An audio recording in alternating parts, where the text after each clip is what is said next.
بسم اللہ الرحمن الرحیم الحمد للہ رب العالمین والعاقبۃ للمتقین والصلاة والسلام علی اشرف الانبیاء والمرسلین وعلی آلہ واصحابہ اجمعین اما بعد۔ جی کل ہم نے فاعل اور نائب فاعل کے مسائل پڑھے تھے۔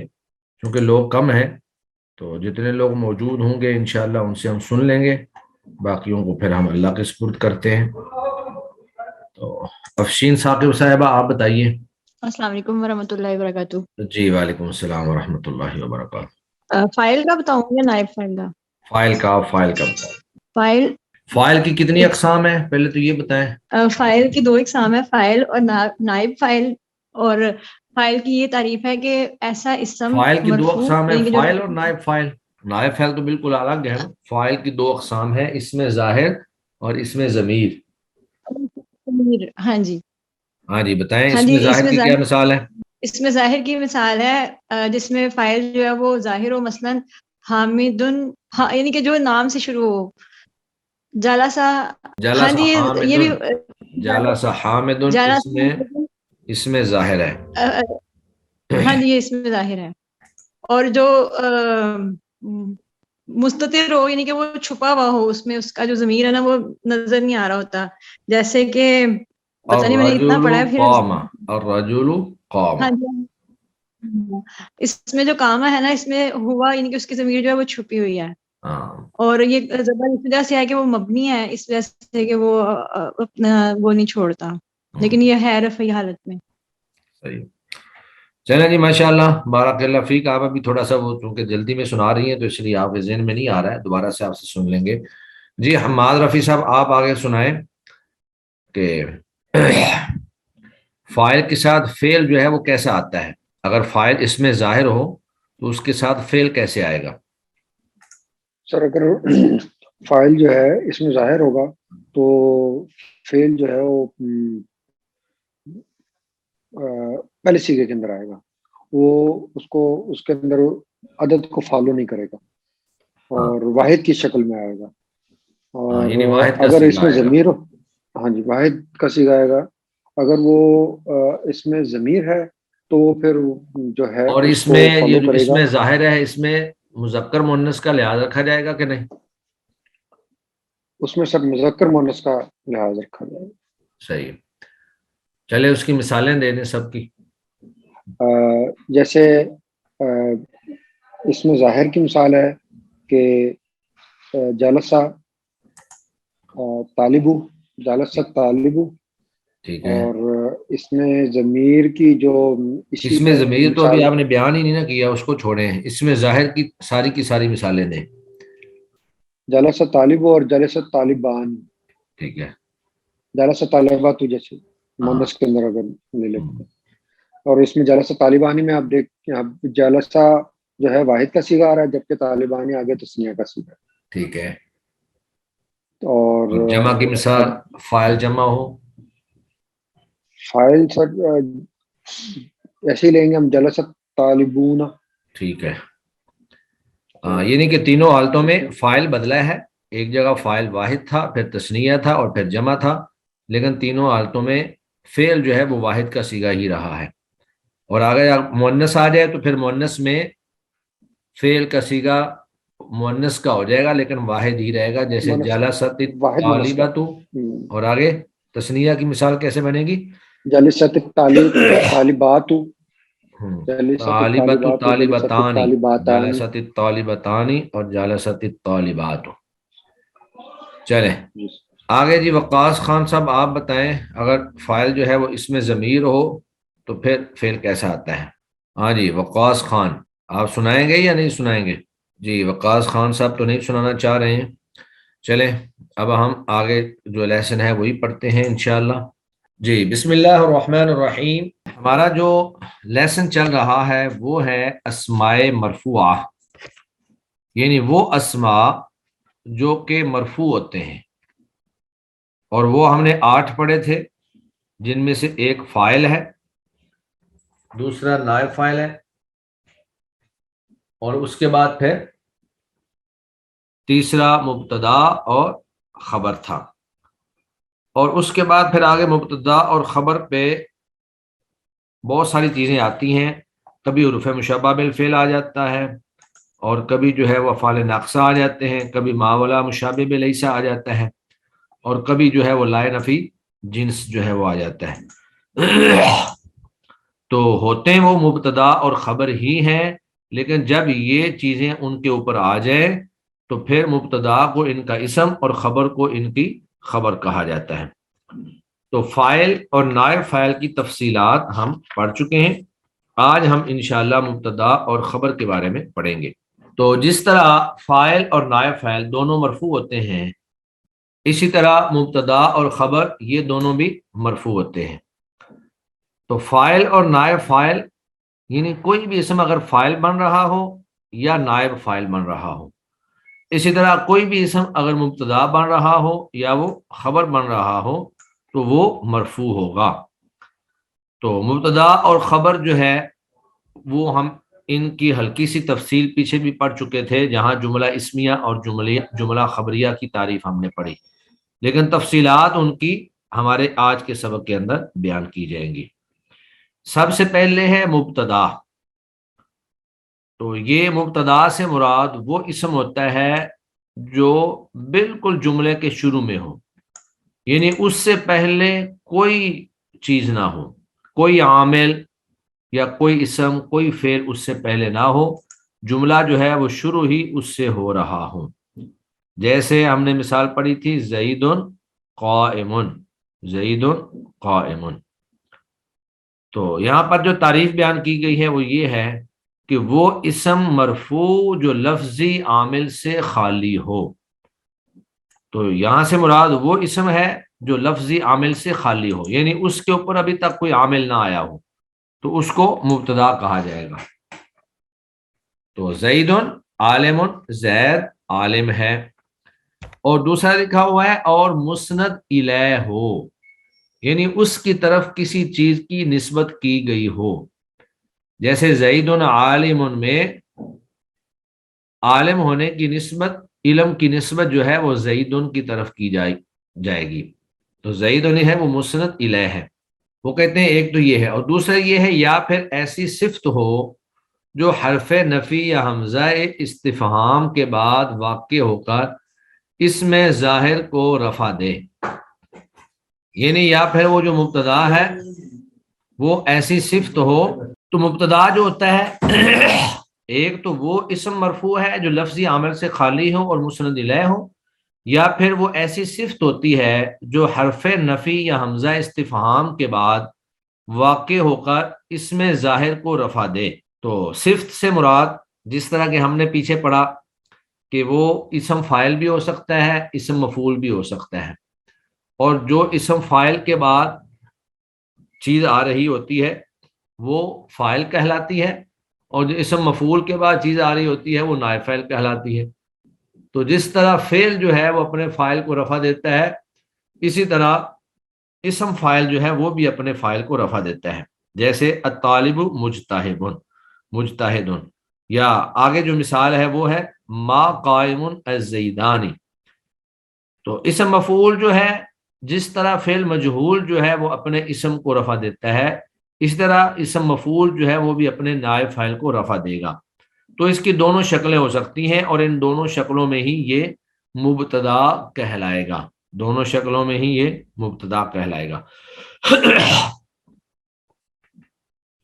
تو ایک مبتدا ہوتا ہے جو جملے کے شروع میں آتا ہے، اور دوسری اس کی خبر ہوتی ہے جو اس کے متعلق خبر دیتی ہے کہ وہ اچھا ہے یا وہ برا ہے، یا وہ محنتی ہے یا وہ محنتی نہیں ہے. اس کی کوئی بھی صفت جو ہے وہ اس کی خبر کے اندر بیان کی جاتی ہے. تو خبر وہ اسم مرفوع جس کے ذریعے مبتدا کے متعلق خبر دی جاتی ہے، یہ اسم مسند ہوتا ہے. یعنی خبر جو ہے وہ مسند ہوتی ہے اور مبتدا جو ہے وہ مسند الیہ ہوتا ہے، کیونکہ خبر جو ہے مسند ہوتی ہے، یعنی اس کی نسبت کی جاتی ہے، اور جس کی طرف نسبت کی جاتی ہے اس کو مبتدا کہتے ہیں. اب یہاں پر انہوں نے دو مثالیں دی ہیں. ان میں سے جو پہلی مثال ہے وہ ہے الطالب مجتہد، طالب علم جو ہے وہ محنتی ہے. تو اب اس میں جو الطالب ہے یہ لفظی عامل سے خالی ہے، اس کے شروع میں کوئی عامل موجود نہیں ہے جو اس کو زبر دے یا زیر دے یا پیش دے۔ اس کا لفظی عامل سے خالی ہونا یہی اس کے لیے اس کے رفع کا باعث ہے، اور یہ مبتدا ہے۔ اور مجتہدن جو ہے یہ اس کی خبر ہے، یعنی مجتہدن اس کا محنتی ہونا، اس میں جو مبتدا طالب ہے اس کے بارے میں بتایا جا رہا ہے کہ طالب علم جو ہے وہ مجتہد ہے، محنتی ہے۔ اور جو دوسری بات ہے وہ یہ ہے کہ یا پھر ایسی صفت ہو جو حرف نفی یا حمزہ استفہام کے بعد واقع ہو کر اس میں ظاہر کو رفع دے۔ تو اب دوسری مثال کے اندر انہوں نے صفت بیان کی ہے، تو اس میں ما جو ہے یا آ، یہ دونوں جو ہیں یہ یہاں پر کوئی عمل نہیں کر رہے۔ ما صرف نفی کا ہے اور حمزہ جو ہے وہ صرف استفہام کا ہے، نہ حمزہ استفہام جو ہے وہ کوئی عمل کر رہا ہے اور نہ ہی ما جو ہے وہ کوئی عمل کر رہا ہے۔ تو یہاں پر جو مبتدا ہے وہ قائمن ہے۔ اب یہ جو قائمن ہے یہ صفت کا صیغہ ہے، یعنی اس میں فاعل کا صیغہ ہے۔ تو اسم فاعل جو ہوتا ہے وہ گویا کہ ایک صفت ہوتی ہے کسی کی، جو کام کرنے والے کی صفت کو بتاتا ہے کہ وہ بندہ کھڑا ہے، وہ بندہ بیٹھا ہے، وہ بندہ کھا رہا ہے یا وہ بندہ پی رہا ہے، یہ اس کی حالت اور اس کی صفت کو بیان کرتا ہے۔ تو اسم فاعل جو ہے، ہم قواعد الصرف کے اندر اسم فاعل کی گردان بھی پڑھ چکے ہیں۔ تو اسم فاعل جو ہے وہ اپنے بعد آنے والے اسم کو رفع دیتا ہے۔ تو یہاں پر ما قائم الزیدانی، کوئی دو زید بھی کھڑے نہیں ہیں، اگر ما کو نافیہ کہیں تو اگر ہم اس کو ما کو کاٹ دیں، حمزہ استفہام لگا دیں، تو یہ ہو جائے گا اقائم الزیدانی، کیا دو زید کھڑے ہیں، ایک سوالیہ انداز جو ہے وہ بن جائے گا۔ تو اس میں الزیدان جو ہے یہ تثنیہ کا صیغہ ہے، اور قائم جو ہے یہ اسم فاعل ہے، تو الزیدان یہ قائم کا فاعل ہے۔ تو انہوں نے لکھا ہے کہ جو حرف نفی یا حمزہ استفہام کے بعد واقع ہو کر اس میں ظاہر کو رفع دے، تو یہ جو قائم ہے یہ صفت ہے اور حرف نفی یا حمزہ استفہام کے بعد ہے، اور اپنے بعد والے جو اسم ظاہر ہے اس کو رفع دے رہا ہے۔ تو تثنیہ کا اعراب رفعی حالت میں الف کے ساتھ آتا ہے، مبتدا ہو یا خبر ہو، یہ دونوں کے دونوں جو ہیں یہ مرفوع ہوتے ہیں، اور مبتدا کا ابتدا میں آنا ہی اس کے رفع کا باعث ہے، اور خبر کا اس مبتدا کے بارے میں کوئی بیان کرنا یا خبر دینا وہ اس کے لیے رفع کا باعث ہے۔ تو اب یہاں پر انہوں نے ان کی وضاحت کی ہے۔ وہ کہتے ہیں پہلی مثال میں الطالب مرفوع ہے، یہ مبتدا ہے، اور مجتہد اس کی خبر ہے۔ مبتدا خبر مل کر جملہ اسمیہ خبریہ بن جائیں گے، جو ہم نے پیچھے شروع میں جملے کی ذاتی اقسام کے اندر پڑھا تھا کہ ذات کے اعتبار سے جملے کی دو قسمیں ہوتی ہیں، ایک جملہ اسمیہ ہوتا ہے اور ایک جملہ فعلیہ ہوتا ہے۔ جملہ اسمیہ وہ ہوتا ہے جس کا پہلا حصہ اسم ہو اور دوسرا خواہ اسم ہو یا فعل ہو۔ تو یہاں پر الطالب مبتدا ہے اور مسند الیہ ہے۔ مسند الیہ اس لیے ہے کہ اس کی طرف محنتی ہونے کی نسبت کی جا رہی ہے، کیونکہ مجتہدن یعنی محنتی ہونے کی نسبت اس کی طرف کی گئی ہے، اور اس سے پہلے کوئی لفظی عامل بھی موجود نہیں ہے۔ تو الطالب سے پہلے کوئی عامل موجود نہیں ہے، تو اس سے پہلے نہ کوئی فعل ہے نہ اس سے پہلے کوئی اور چیز ہے، یہ خود ہی ابتدا میں آیا ہے، یعنی جملے کی ابتدا ہی الطالب سے ہو رہی ہے، اس لیے یہ مبتدا ہے۔ اور آگے کہتے ہیں کہ مجتہدن یہ مرفوع ہے اور مسند ہے، کیونکہ اس کی نسبت کی گئی ہے، یعنی محنتی ہونے کی نسبت جو ہے وہ الطالب کی طرف کی گئی ہے۔ تو جس کی نسبت کی جائے اس کو مسند کہتے ہیں، اور جس کی طرف کی جائے اس کو مسند الیہ کہتے ہیں، مسند الیہ۔ اور اس لیے یہ خبر بھی ہے۔ تو جو خبر ہوتی ہے وہ اپنے مبتدا کے متعلق کچھ نہ کچھ بتاتی ہے، اس کے اچھا ہونے کے بارے میں یا اس کے برا ہونے کے بارے میں، جو بھی اس کے بارے میں خبر دے وہ اس کی خبر کہلاتی ہے۔ دوسری انہوں نے تعریف یہ کی تھی کہ یا پھر ایسی صفت ہو، یعنی مبتدا وہ صفت ہوتا ہے جو حمزہ استفہام یا حرف نفی کے بعد ہو کر اس میں ظاہر کو رفع دیتا ہے۔ تو اب انہوں نے جو دوسری مثال دی ہے وہ صفت کی ہے، اس میں صفت کی ہے، اور وہ یہ ہے کہ آ یا ما، یعنی ان دونوں میں سے کوئی ایک آپ لگا لیں۔ اقائم الزیدانی کیا دو زید کھڑے ہیں، یا ما قائم الزیدانی، دو زید کھڑے نہیں ہیں۔ تو اس میں قائم جو ہے یہ صیغہ صفت اسم فاعل ہے، تو جو اسم فاعل ہوتا ہے وہ صیغہ صفت ہوتا ہے، اور جو کہ حمزہ استفہام یا حرف نفی کے بعد واقع ہے، یعنی یہ بیک وقت دونوں لفظ استعمال نہیں ہوں گے۔ ان میں سے ڈیش کا مطلب یہ ہے کہ آپ حمزہ استفہام جو ہے وہ استعمال کر لیں، یا آپ ما جو ہے وہ حرف نفی اس کو استعمال کر لیں۔ اور یہ جو صیغہ صفت ہے اپنے بعد والے الزیدان جو اس میں ظاہر ہے اس کو رفع دے رہا ہے، اس لیے یہ مبتدا ہے، یعنی قائم جو ہے یہ مبتدا ہے۔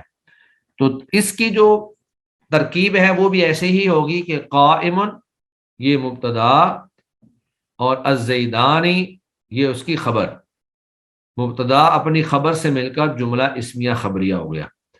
اور جب ترکیب کرتے ہیں تو اس طرح کے جو زائد حروف ہوتے ہیں جیسے حمزہ استفہام ہے یا ما نفی کا ہے، ان کی ترکیب کے اندر ترکیب نہیں کی جاتی، بس یہ زائد ہی آ جاتے ہیں۔ تو گویا کہ ہم نے مرفوعات میں سے دو مرفوع مزید پڑھ لیے، جن میں سے ایک مبتدا ہے اور دوسرا خبر ہے۔ تو مبتدا وہ اسم ہوتا ہے جو بالکل جملے کی شروع میں آ جائے اور کسی بھی قسم کے لفظی عامل سے خالی ہو اور وہ مسند الیہ ہو، یا پھر وہ ایسی صفت ہوتی ہے جو حرف نفی یا حمزہ استفہام کے بعد آ جائے اور اپنے بعد اس میں ظاہر کو رفع دے۔ اور خبر سے مراد وہ اسم ہوتا ہے جو اپنے مبتدا کے متعلق خبر دے، اور یہ جو خبر ہوتی ہے یہ مسند ہوتی ہے۔ مبتدا کو مسند الیہ کہتے ہیں اور خبر کو مسند کہتے ہیں، کیونکہ خبر جو ہے اس کی نسبت کسی کی طرف ہو رہی ہوتی ہے، یعنی مبتدا کی طرف ہو رہی ہوتی ہے، اور مبتدا اس کی طرف نسبت ہو رہی ہوتی ہے، لہذا اس کو مسند الیہ کہیں گے۔ اب یہ جو مبتدا اور خبر ہیں ان کے اوپر کبھی کبھی کچھ حروف آ جاتے ہیں اور کبھی کبھی ان کے اوپر کچھ افعال داخل ہو جاتے ہیں۔ تو جب ان کے اوپر حروف یا افعال داخل ہوں تو پھر مبتدا کو ان کا اسم کہتے ہیں، یعنی مبتدا کو پھر مبتدا نہیں کہیں گے بلکہ کہیں گے کہ یہ مبتدا جو ہے یہ اس کا اسم ہے۔ یعنی اگر انا اس کے اوپر داخل ہے تو ہم کہیں گے کہ یہ انا کا اسم ہے، اور جو خبر ہوتی ہے پھر وہ مطلق خبر نہیں رہتی بلکہ وہ اس حرف کی خبر بن جاتی ہے۔ تو مبتدا اور خبر پر یعنی جملہ اسمیہ پر جو چیزیں داخل ہوتی ہیں ان میں سے ایک جو ہے وہ حروف مشبہ بالفعل ہے۔ تو حروف مشبہ بالفعل جو ہے ان کا عمل یہ ہوتا ہے کہ یہ اپنے اسم کو نصب دیتے ہیں اور جو خبر ہوتی ہے اس کو رفع دیتے ہیں۔ تو چونکہ ہم یہاں پر مرفوعات پڑھ رہے ہیں لہذا یہاں پر حروف مشبہ بالفعل کی خبر کی بحث ہوگی، جو اسم ہے اس کی بحث آگے منصوبات میں چلی جائے گی، لیکن پوری مثال کے لیے ضروری ہوتا ہے کہ اس کا اسم اور خبر دونوں کو بیان کیا جائے۔ تو حروف مشبہ بالفعل جو ہیں یہ ٹوٹل 6 ہیں، حروف مشبہ بالفعل 6 ہیں۔ انا، انا، کانا، لیتا، لکنہ، لعل، انہیں انا و اخواتها بھی کہتے ہیں۔ اس کا مطلب یہ ہے کہ انا اور اس جیسے حروف، اخوات کا معنی تو بہنیں ہیں، انا اور اس کی بہنیں، لیکن یہاں بہنوں سے مراد یہ ہے کہ اس جیسے، اس کی جنس کے دیگر حروف۔ تو اصل نام ان کا ہے حروف مشبہ بالفعل، حروف مشبہ بالفعل یعنی وہ حروف جو فعل کے ساتھ مشابہ ہیں، یعنی جس طرح فعل جو ہے وہ عمل دیتا ہے، عامل ہے، اسی طرح یہ حروف جو ہے اپنے بعد آنے والے اسم کو عمل دیتے ہیں اور عامل ہیں۔ اب یہ ہے کہ ان حروف کا عمل کیا ہے؟ عمل ان کا یہ ہے کہ یہ مبتدا و خبر پر داخل ہوتے ہیں۔ تو مبتدا اور خبر دونوں مرفوع ہوتے ہیں، تو جب یہ مبتدا اور خبر پر داخل ہوں گے تو مبتدا کو نصب اور خبر کو رفع دیں گے، یعنی پھر ان کا جملہ اسمیہ پر داخل ہونے کے بعد تھوڑا سا فرق یہ پڑے گا کہ مبتدا جو ہے وہ ان کا اسم ہوگا اور ان کو یہ نصب دیں گے مبتدا کو، اور خبر کو یہ رفع دے دیں گے، یعنی مبتدا پھر مرفوع نہیں رہے گا بلکہ مبتدا جو ہے وہ منصوب ہو جائے گا ان کی وجہ سے۔ تو مبتدا کو ان حروف کا اسم اور خبر کو ان حروف کی خبر کہتے ہیں. مبتدا کو ان کا اسم اور خبر کو ان کی خبر کہتے ہیں. اب آگے اس کی مثالیں ہیں. مثالوں کے ساتھ انہوں نے وضاحت کی ہے اور ان میں سے حروف مشبہ بالفعل میں سے ہر ایک کی مثالیں انہوں نے بیان کر دی ہیں. جی بڑی مثال یہ ہے، پیچھے ہم نے پڑھا تھا مبتدا اور خبر میں الطالب مجتہد، کہ طالب علم جو ہے وہ محنتی ہے. تو اب انا اس کے اوپر داخل ہو گیا، تو الطالب مجتہد جو تھا وہ پھر بن گیا ان الطالب مجتہد.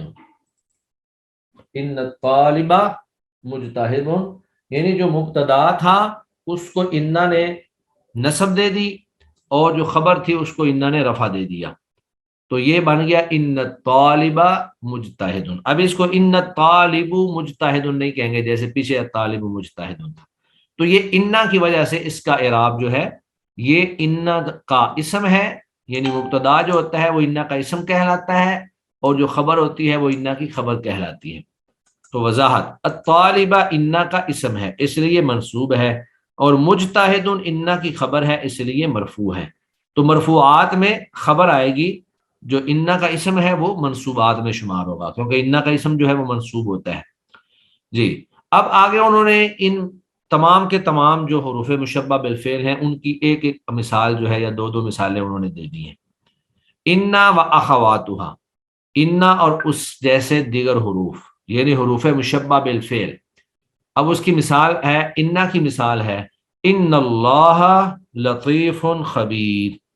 ان اللہ بے شک اللہ تعالی لطیف بہت باریک بین ہے، خبیر نہایت باخبر ہے. تو اصل تھا اللہ لطیف خبیر، اللہ مبتدا تھا اور لطیف خبیر یہ دونوں اس کی خبریں تھیں. لیکن جب انا اس پہ داخل ہو گیا تو اب یہ بن گیا ان اللہ، انا حرف مشبہ بالفعل اور اللہ یہ انا کا اسم اور لطیف خبیر یہ دونوں انا کی خبریں. تو انا اپنے اسم اور خبروں دونوں سے مل کر یہ جملہ اسمیہ خبریہ ہی کہلائے گا. جملہ جو ہے وہ اسمیہ خبریہ ہی ہوگا، لیکن جو اس کا اسم ہے یعنی مبتدا ہے اس کے اوپر زبر آئے گی اور جو خبریں ہیں ان کے اوپر رفع آئے گا. اس کے بعد جو دوسری مثال انہوں نے دی ہے وہ ہے انا کی، وہ ہے علمت ان الطالب مجتہد، میں نے جان لیا ہے کہ طالب علم جو ہے وہ محنتی ہے. تو اب یہاں پر انا آ گیا ہے، تو انا جو ہے وہ درمیانے کلام میں آتا ہے اور انا جو ہے وہ شروع کلام میں ہوتا ہے. یہ ایک فرق بھی ہے جو نیچے انشاءاللہ ہم پڑھتے ہیں ابھی. تو انا جو ہے یہ حرف مشبہ بالفعل ہے اور الطالبہ جو ہے یہ انا کا اسم ہے اور مجتہد اس کی خبر ہے. تو اصل تو تھا الطالب مجتہد وہی جو ہم نے پڑھا، لیکن انا کی وجہ سے الطالبہ طالبہ کے اوپر زبر آ گئی اور مجتہد کے اوپر پیش آ گئی. اس کے بعد ہے کأنا. کأنا کا معنی ہوتا ہے گویا. کأن المعلم، گویا کہ استاد ابن باپ ہے. تو جملہ اصل ہے المعلم ابن، استاد باپ ہوتا ہے. تو جب کأنا جو ہے وہ آ گیا تو کأنا نے المعلم جو مبتدا تھا اس کو زبر دے دی، اب یہ کأنا کا اسم بن گیا اور ابن جو ہے اس کو اس نے پیش دے دی اور یہ کأنا کی خبر بن گئی. اس کے بعد آگے ہے لیتا. لیتا کا معنی ہے کاش، یہ تمنا کے لیے آتا ہے جس طرح ہم نے پیچھے جملہ انشائیہ کی اقسام میں پڑھا تھا. تو لیتا، لیتا القمر طالع، کاش کے چاند جو ہے وہ طلوع ہو جائے. تو لیتا جو ہے حرف مشبہ بالفعل ہے، اس نے القمر جو اس کا اسم ہے اس کو زبر دے دی اور طالع کو اس نے پیش دے دی. تو یہ اصل جو جملہ تھا القمر طالع. تو القمر طالع پہ لیتا آ گیا تو اس نے مبتدا جو تھا اس کو اپنا اسم بنا کر اس کو پیش زبر دے دی اور خبر کو پیش دے دی، وہ پہلے بھی پیش ہی تھی. دوسری مثال یہاں پر یہ ہے لیت الشباب عائد، کاش کے جوانی لوٹ آئے. تو لیتا جو ہے یہ ویسے ہی حرف مشبہ بالفعل ہے، الشباب اس کا اسم ہے اور عائد اس کی خبر ہے. تو لیتا اپنے اسم اور خبر سے مل کر جملہ اسمیہ خبریہ بن گیا. اس کے بعد ہے لکنہ. لکنہ یہ بھی حرف مشبہ بالفعل میں سے ہے، تو کہتے ہیں جی المدیر غائب لیکن النائب حاضر، کہ مدیر جو ہے وہ تو غائب ہے لیکن نائب جو نائب اس کا نائب مدیر ہے وہ حاضر ہے، موجود ہے۔ تو لکنہ نے النائبہ اس کو زبر دی اور حاضر کو اس نے پیش دی، تو اصل ہے النائب حاضر۔ تو لکنہ حرف مشبہ بالفعل نے مبتدا جو تھا اس کو اپنا اسم بنایا اور اس کو زبر دی، اور جو خبر تھی خبر کو خبر ہی رہنے دیا اور اس کو اس نے رفع دے دیا۔ اس طرح لعل ہے جو امید کے معنی میں آتا ہے، تمنی ترجی ہم نے وہاں پہ پڑھی تھی جملہ انشائیہ کی اقسام میں، تو اس کا مطلب اس کا معنی ہے لعل الحر قلیل، امید ہے کہ گرمی کم ہوگی۔ تو الحر قلیل اصل جملہ تھا الحر قلیل، تو لعل نے آ کر الحر کو الحر بنا دیا، اس کو یعنی کہ زبر دے دی، اور قلیل جو ہے وہ اس کی خبر ہے۔ تو یہ 6 حروف ہیں جو فعل کی طرح عمل کرتے ہیں، انا، انا، کانا، لیتا، لکنا، لعل، یہ مبتدا اور خبر پر داخل ہوتے ہیں۔ مبتدا جو ہے وہ ان کا اسم کہلاتا ہے اور خبر ان کی خبر کہلاتی ہے، تو یہ اپنے اسم کو نصب دیتے ہیں اور خبر کو رفع دیتے ہیں۔ تو گویا کہ حروف مشبہ بالفعل کی جو خبر ہے وہ مرفوع ہے اور وہ اسماء مرفوعات میں شامل ہے، اور جو ان کا اسم ہے وہ منصوب ہوتا ہے، اور وہ اسماء منصوبات جو آگے آ رہے ہیں انشاءاللہ ان میں ان کا شمار ہوگا۔ اب جو انا اور انا ہے ان دونوں کے درمیان ایک تھوڑا سا فرق ہے، مانا تو ان دونوں کا ایک ہی ہے، لیکن آغاز کلام میں ہو تو ہمیشہ انا پڑھتے ہیں، یعنی اگر جملہ شروع ہو رہا ہو تو وہاں پہ انا پڑھتے ہیں، جیسے ان اللہ علی کل شیء قدیر، ان اللہ لطیف خبیر، ان زیدا قائم، جیسے ان الطالب مجتہد۔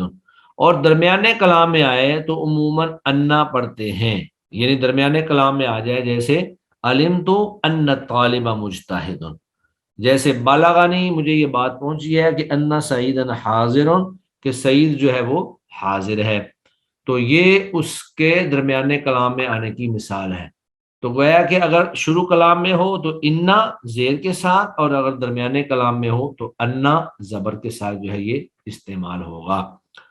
اور اس میں پھر یہ بھی بتاتے ہیں کہ اگر یہ قال یقول کے بعد آئے تو انا ہوتا ہے، اور اگر علم یعلم کے بعد آئے تو انا کہلاتا ہے، کیونکہ قال یقول جو ہے اس کے بعد جو بھی جملہ شروع ہو وہ ایک نیا جملہ ہوتا ہے، تو گویا کہ وہ انا جو ہے وہ شروع میں ہی آ گیا، اور علم یعلم کے بعد جو جملہ ہوتا ہے وہ اس کا مفعول ہوتا ہے، تو وہ نیا جملہ نہیں شروع ہو رہا ہوتا بلکہ اس کا پہلے کے ساتھ ہی تعلق ہوتا ہے، تو وہ گویا کہ درمیان میں آ گیا، یعنی شروع کلام میں انا اور درمیانے کلام میں انا۔ آج کا ہمارا لیسن یہی ہے۔ آج کے لیسن میں ہم نے 2 چیزیں پڑھی ہیں، ایک تو مبتدا اور خبر کو پڑھا ہے کہ مبتدا وہ ہوتا ہے جو جملے کے شروع میں آئے اور کسی بھی لفظی عامل سے خالی ہو، اور مبتدا جو ہے وہ مسند الیہ ہوتا ہے، یا پھر وہ ایک ایسی صفت ہوتی ہے جو حرف نفی یا حمزہ استفہام کے بعد آتی ہے اور اس میں ظاہر کو رفع دیتی ہے۔ تو پھر اس طرح خبر ہے، خبر سے مراد وہ اسم ہے جو مبتدا کے متعلق ہی ہمیں خبر بتائے کہ مبتدا جو ہے وہ کھڑا ہے، بیٹھا ہے، سویا ہے، جاگ رہا ہے، محنتی ہے، بد محنت ہے، اس کے بارے میں بتائے۔ اور اس کے بعد ہم نے حروف مشبہ بالفعل پڑھے، تو حروف مشبہ بالفعل جو ہیں یہ بھی مبتدا اور خبر پر داخل ہوتے ہیں۔ جب یہ مبتدا اور خبر پر آ جائیں تو مبتدا جو ہوتا ہے وہ مبتدا نہیں رہتا بلکہ وہ ان حروف کا اسم بن جاتا ہے، اور خبر جو ہے وہ مطلق خبر نہیں رہتی بلکہ وہ ان حروف کی ہی خبر بن جاتی ہے، جیسے ان الطالبہ مجتہد۔ اب اس میں الطالبہ جو ہے یہ انا کا اسم ہے، اور مجتہد یہ بھی انا کی ہی خبر کہلائے گی، اس کا انا کے ساتھ جو ہے وہ تعلق جڑ گیا ہے۔ اور یہ حروف مشبہ بالفعل جو ہیں یہ ٹوٹل 6 ہیں، انا، انا، کانا، لیتا، لکنا، لعل، اور پھر انا اور انا جو ہیں ان کے درمیان ایک باریک سا فرق ہے، وہ یہ ہے کہ انا جو ہے وہ شروع کلام میں آتا ہے اور انا جو ہے وہ درمیانے کلام میں آتا ہے، باقی دونوں کا معنی جو ہے وہ ایک ہی ہے، انا کا معنی بھی بے شک اور یقیناً ہوتا ہے، اور انا کا معنی بھی بے شک اور یقیناً ہوتا ہے۔ اور اس کے بعد پھر سوالات ہیں، تو سوالات ہم انشاءاللہ بعد میں دیکھیں گے۔ آپ لوگ کوشش کریں کہ آپ سوالات کو کل جتنا حل ہو سکتے ہیں کر کے لائیں، ورنہ پھر ہم انشاءاللہ ان کو بعد میں دیکھ لیں گے۔